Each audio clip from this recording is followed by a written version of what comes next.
Hello everyone, জানো তো গত দুদিন ধরে কেমন আকাশটা গুমোট হয়ে আছে, না হচ্ছে বৃষ্টি আর না হচ্ছে রোদ। কিন্তু আজ দুপুরে উপরে এসে দেখলাম যে বেশ মেঘলা হয়ে আছে, মনে হচ্ছে বৃষ্টি হবে। তাই মিঠিকে ডান্স ক্লাস নিয়ে যাওয়ার আগেই জামা কাপড়টা তুলে নিলাম, কেন কি আস্তে আস্তে তো অনেক রাত হয়ে যাবে। ঘড়ির কাঁটায় তখন ঠিক 4টে। মিঠিকে আমি ঘুম থেকে তুলতে এলাম, কিন্তু মিঠি রানী তো ঘুমই হয়নি। আর তারপর আমিও একটু রেডি হয়ে নিলাম।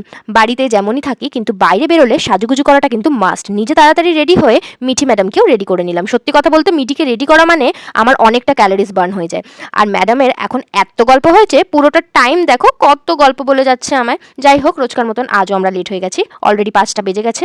যতই তাড়াতাড়ি উঠি তাও জানি না কেন আমি লেট হয়ে যাই। এবার পুরোপুরি সুমেনের উপরে ভরসা, দেখি কত তাড়াতাড়ি আমাদেরকে পৌঁছে দিতে পারে। অলরেডি 5টা থেকে ক্লাস শুরু হয়ে গেছে, তো জাস্ট 5 মিনিটে সুমেন আমাদের পৌঁছে দিল ক্লাসে।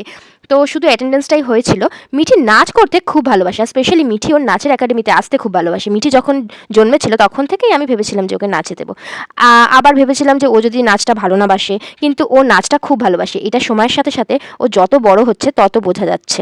হ্যাঁ, তো মিঠির যতক্ষণ ক্লাস হয় আমি ততক্ষণই বাইরে থাকি, আর ওখানে আমার অনেক বান্ধবীও হয়েছে। তো আজকের ক্লাস শেষ, এবার বাড়ি যাওয়ার পালা। আজ শুধু এইটুকুই। আরও এরকম মিনি ব্লগ দেখতে চাইলে চ্যানেলটা সাবস্ক্রাইব করে দিও, ভিডিওটা লাইক করে দিও। টাটা।